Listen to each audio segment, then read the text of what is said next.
हिमाचल प्रदेश भाजपा का एक बड़ा चेहरा महेश्वर सिंह 3 बार सांसद रहे, पार्टी प्रेसिडेंट भी रहे और हिमाचल प्रदेश भाजपा के उच्च पदों पर भी आसीन रहे। लेकिन सवाल है राजनीति में अनदेखी। जिस तरह महेश्वर सिंह पिछली बार भी भाजपा के राष्ट्रीय अध्यक्ष जेपी नड्डा से मिले थे, सियासी गलियारों में कई तरह की चर्चाएं भी इस विषय में हुई थी। सत्ता, सियासत और सियासी गलियारों की चर्चा में आज हमारे साथ पूर्व सांसद महेश्वर सिंह हैं। सर, आपका बहुत बहुत स्वागत है संवाद भारत। आपसे पहला सवाल, 1989 में पहला चुनाव पंडित सुखराम के विरुद्ध आपने लड़ा था। उस समय का परिदृश्य कैसा था? उस समय का परिदृश्य ऐसा था कि लोगों को इस प्रकार से लगता था कि एक बड़ी तोप के आगे महेश्वर सिंह जी को फेंका गया है। मेरा भाग्य और लोगों का आशीर्वाद, मैं इतने बड़े चेहरे से चुनाव जीता और जीत का भी 49,000 के करीब अंतर रहा। और वो चुनाव एक ही बात कहता था मैं कि उस वक्त चीनी का भाव बढ़ गया था। सिविल सप्लाईज डिपार्टमेंट भी उनके पास था और बड़ा कॉमन हुआ और बड़ा पॉपुलर हुआ वो नारा सुख बुआई, क्योंकि उनकी घरवाली मेरी धर्म की बुआ थी।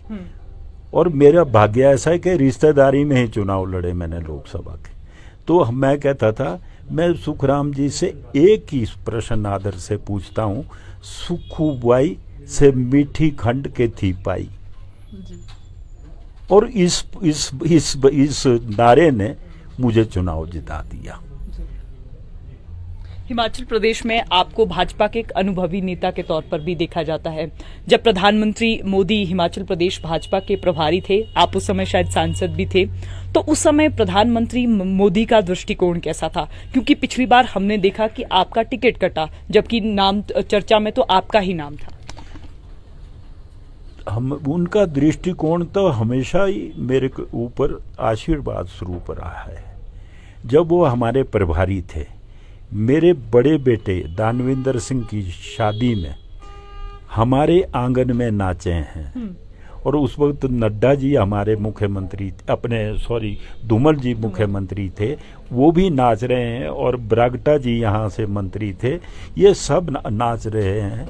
हमारा पारिवारिक संबंध था, वो हमारे प्रभारी थे और बिजली महादेव तक भी गए हैं।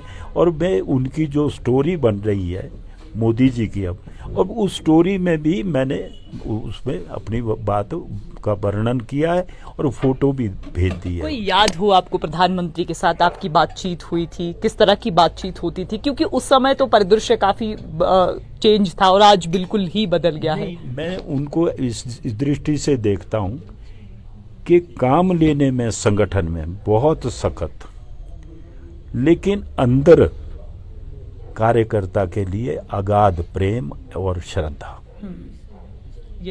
ये था। इसलिए सुख दुख में घर में आना, सुबह से लेकर शाम तक शादी में बैठे रहे। और फिर न केवल इतना, वो गुजरात के मुख्यमंत्री बने।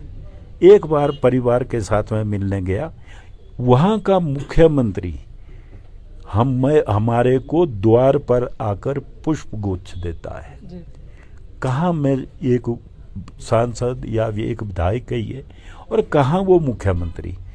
इतना आदर वो कार्यकर्ता का करते हैं। महेश्वर जी, पिछली बार आपने भी भाजपा को देखा कि भाजपा किस तरह परफॉर्म कर रही थी। आम चुनावों की मैं बात कर रही हूँ। 21 बागी खड़े हो गए। आपको अपने अनुभव से क्या लगा कि इसका कारण क्या था? क्या इसका कारण ये था कि पूर्व मुख्यमंत्री प्रोफेसर प्रेम कुमार धूमल मुख्यमंत्री नहीं थे? किसी ने कहा कि उनका एक कैंप बन गया।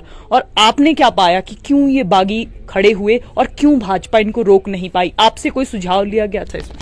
नहीं, देखिए, जब कोई पार्टी पॉपुलर हो जाती है तब भी कैंडिडेट बढ़ते हैं, या फिर ऐसा समय आ जाता है कि नेता विरोध में तो भी ज़्यादा खड़े होते हैं लोग। तो मुझे लगता है कि जो पॉपुलरिटी थी भारत में केंद्रीय सरकार की, उसको पॉपुलरिटी को देखते ही इस प्रकार से कहा लगा लोगों को कि भाई हम कम्पीट करें। मेरे को तो ऐसा ही लगता है। आपसे कोई सुझाव लिया संगठन ने, क्योंकि आप पार्टी के वरिष्ठ नेता हैं, क्योंकि पिछली बार सवाल ये भी उठा कि पार्टी के वरिष्ठ नेताओं की अनदेखी हो रही है, जिसका एक उदाहरण सुरेश भारद्वाज का टिकट बदलना भी उस समय माना जा रहा था। आपको क्या लगा, आपने क्या सुझाव दिया अगर आपसे सुझाव मांगा गया था? मेरे को सुझाव देने का मौका ही नहीं मिला। मेरे को कहा गया महेश्वर सिंह जी तुम तैयारी करो। अब विधानसभा की बात कर रहे हैं ना, है कि आप तैयार हो, आपका टिकट है। अब ये बार बार कहा, और मैं इस उम्र में डंडा टेकर जगह जगह गांव में अपने चुनाव क्षेत्र में कोई कोना नहीं छोड़ा था कि जहां गया नहीं था। और संगठन के लोग अप्रिशिएट करते थे, लाइक करते थे। यहाँ तक के संगठन मंत्री जो हमारे पहले थे वो किसी को लाइक नहीं लिखते थे, मेरे को अप्रिशिएट किया है काम देखने हुए, और मैंने जी जान से काम किया। जो भी फाइनेंस लगाना है, सीमित साधन अपने होते हुए भी जो पूर्व प्रत्याशी के नाते करना पड़ा वो भी किया। सब कुछ करने के बाद टिकट भी दिया, लेकिन मेरे थाली का जो निवाला है वो छुड़ाया गया। उसका मुझे बड़ा दुख है। आपने नामांकन भी भरा, आम चुनावों में हमने देखा, और आपको जेपी नड्डा ने यहाँ भी बुलाया कि अब आपका टिकट कट गया है। आपकी नाराजगी दूर करने के लिए आपने पीटर ऑफ में उनसे बैठक भी की।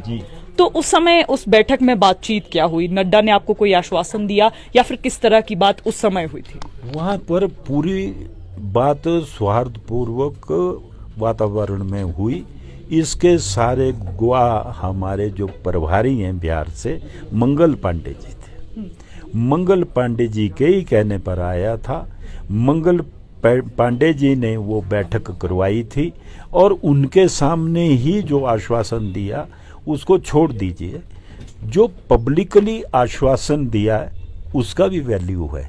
उन्होंने कहा कि महेश्वर सिंह जी 3 दिन के बाद मैं कुल्लू आऊंगा और जनसभा आप करवाओ, और वहां फिर आपको मैं इसके लिए बड़ा पुरस्कार दूंगा। अब आपने नामांकन भरा, क्या इस नामांकन भरने से पहले भाजपा के लोगों से आपकी बातचीत हुई थी? क्योंकि पहले तो टिकट में आपका नाम क्लियर था कि महेश्वर सिंह को टिकट मिल रहा है, अचानक से नरोत्तम जी को ये टिकट मिला। तो ये कहानी क्या है? भाजपा हमेशा से कहती रहती है विभिन्न मंचों से कि हम रजवाड़ा शाही का विरोध करते, क्या कहीं ये तो इसका कारण नहीं है? रजवाड़ा शाही इसका कारण नहीं हो सकता। जब किसी भी दल को जरूरत होती है, चाहे राजा हो चाहे कोई रंग को, जिताऊ घोड़े के लिए ही खेलते आदमी। क्या भारतीय जनता पार्टी ने किसी रजवाड़े को टिकट नहीं दिया? क्या पार्टी में नहीं है? ग्वालियर के महाराज का सपुत्र बड़ा है कि महेश्वर सिंह एक मामूली जागीरदार का बेटा बड़ा है। रजवाड़ा शाही मुझ में है या उनमें? मैं तो उस परिवार से हूँ जिनका राजपाट बहुत वर्षों पहले छूट चुका है। हम तो रघुनाथ जी के छड़ी बरदार है। कुल्लू का राजा तो रघुनाथ है। महेश्वर जी, जब मैं आपसे बात कर रही थी, आपने एक जिक्र किया था कि प्रधानमंत्री भी उस समय प्रभारी हुआ करते थे, तो आपके साथ दशहरे में भी घूमे थे। उस समय की कुछ याद आपको है? बहुत याद है। कितने सरल स्वभाव के, बाहर से बड़े कट्टर, अंदर से बड़े नरम। अगर कोई काम नहीं करता था तो वो पद नहीं देखते थे, उसका झाड़ देते थे। एक नेता को तो ये कहा था कि तुम बेंच पर खड़े हो जाओ। अच्छा। इस प्रकार तक के, लेकिन बाद में इतना प्यार वो देते थे, समझाते थे कि हम उस चीजों को भूल जाते थे। सबके यहाँ रोटी खानी, गरीब के पास।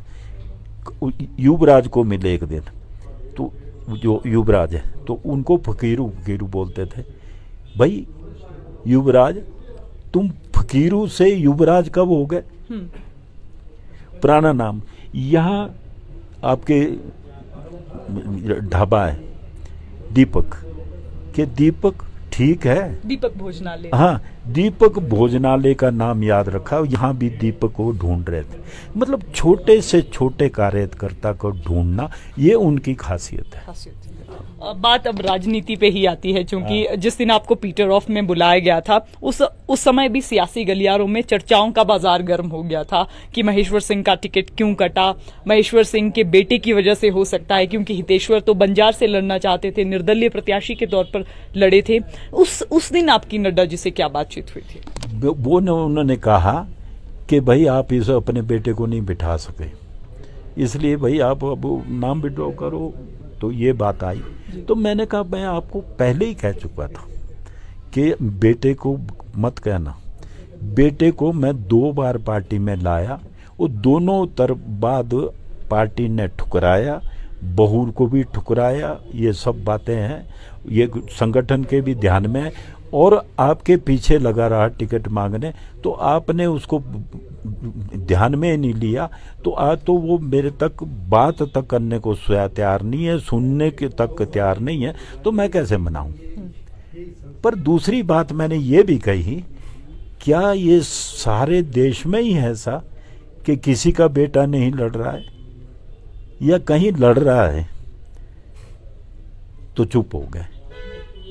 2-3 जगहों पर बेटे लड़े हैं। क्या आपने ये भी कहा कि भाजपा अब अपने सिद्धांतों के साथ छेड़छाड़ कर रही है, जिस तरह आपने?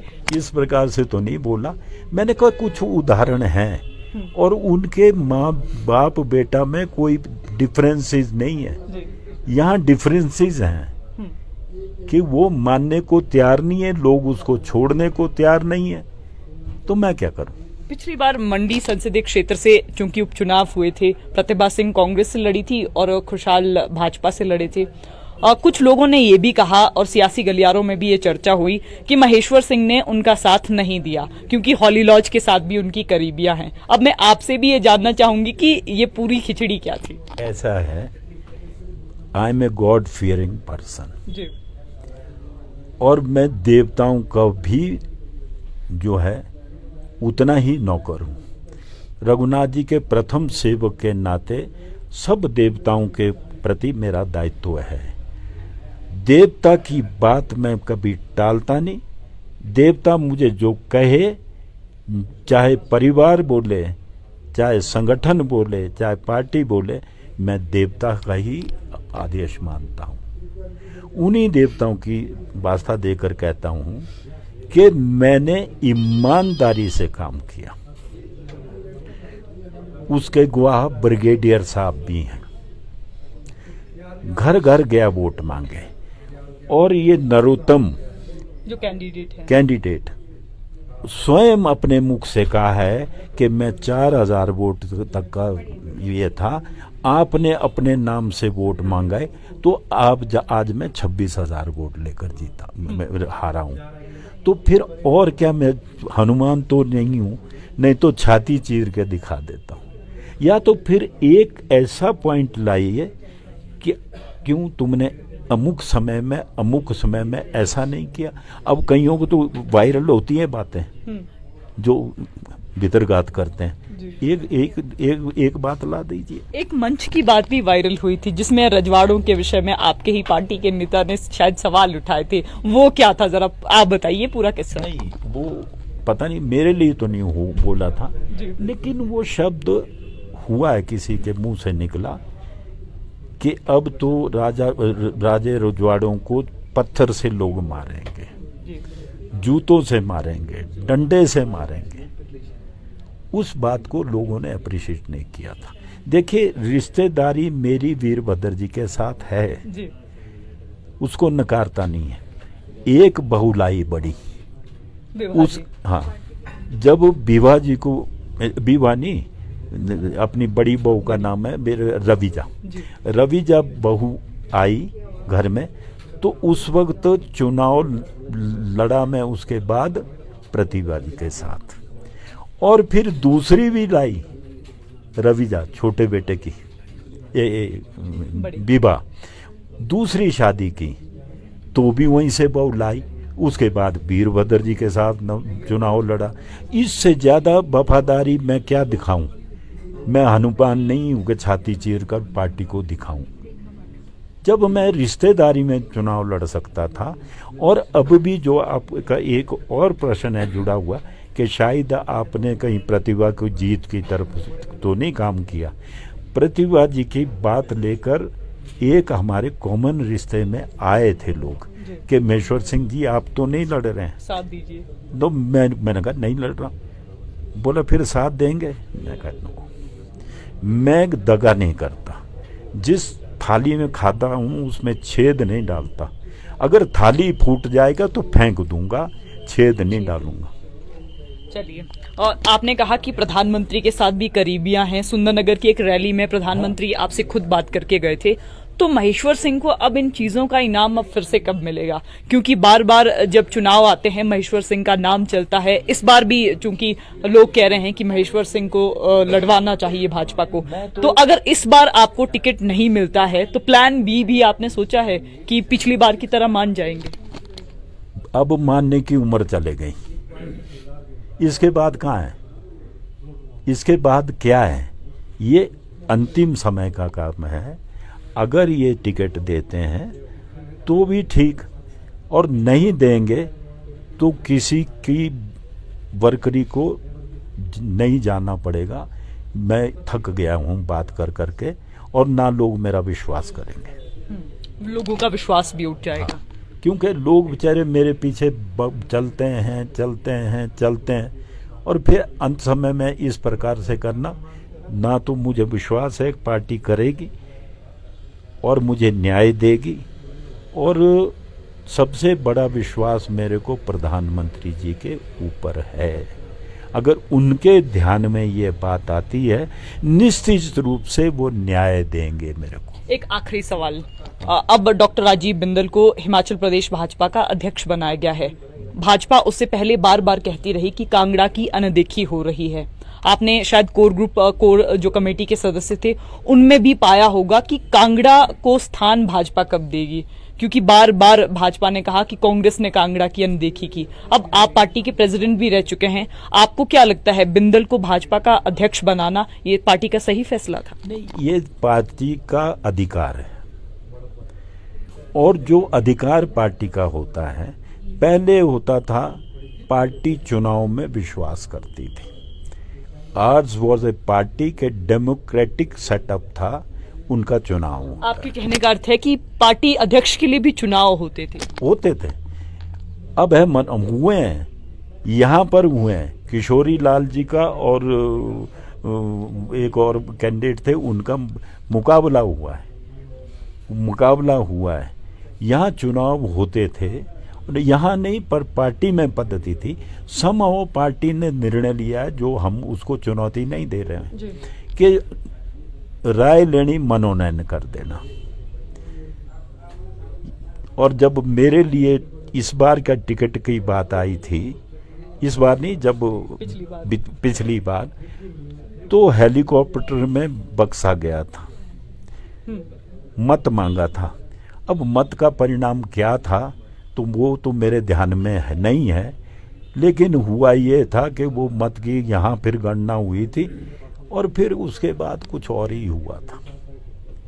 तो इसलिए पार्टी का निर्णय बड़ा है, और जब पार्टी इसको अपना चुकी है तो उनका निर्णय फिर सर्वोपरि है। महेश्वर जी, कुल्लू में हमने भी देखा है, चूंकि हिमाचल भी देवभूमि है, कुल्लू में देवताओं का बड़ा रोल रहता है। आप रघुनाथ जी से भी जुड़े हैं, तो अब आपको क्या लगता है, जिस तरह आप देव समाज से भी जुड़े हैं, क्या चुनावों में भी ये देव समाज आपके लिए सहायक सिद्ध होगा क्या? नहीं, जो देव समाज है वो इसलिए नहीं हमको वोट देता कि हम उनको प्रेशराइज करते हैं, वो इसलिए है कि हिमाचल प्रदेश में देव संस्कृति सर्वोपरि है, और कुल्लू को ही देवभूमि कहा जाता था। अब तो कांगड़ा भी देवभूमि हो गई, अब सिरमौर भी देवभूमि हुई, और देवी की भूमि कोई नहीं है, देवभूमि सारी है। तो ये अब सारी देवभूमि है। लेकिन एक बात है, कुल्लू का मेरे लिए इसलिए गर्व की बात है, बड़े बड़े राजघराने, मंडी, रामपुर, सिरमौर, जो उनके मेले थे देवताओं के प्रति, उनका खर्चा वहन करने से इनकार कर दी और सरकार ने टेक ओवर कर लिए और वहाँ की परंपराएं बिगाड़ दी। एकमात्र मेरा परिवार है जहाँ स्वर्गीय दादाजी को संकट आया था आर्थिक, उन्होंने फिर भी रघुनाथ जी का खर्चा वहन किया और उसका अनुसरण करते हुए आज मैं भी मामूली आदमी हूँ, लेकिन रघुनाथ जी के लिए हमारे प्राण हाजिर है। और एक बात और है, कभी भी परीक्षा का समय आ जाए, देव आज्ञा किसी चीज के लिए हो जाए तो मैं प्राणों की भी आहुति दे दूंगा। आपका बहुत बहुत धन्यवाद। हमारे साथ हिमाचल प्रदेश भाजपा के कद्दावर नेता महेश्वर सिंह थे।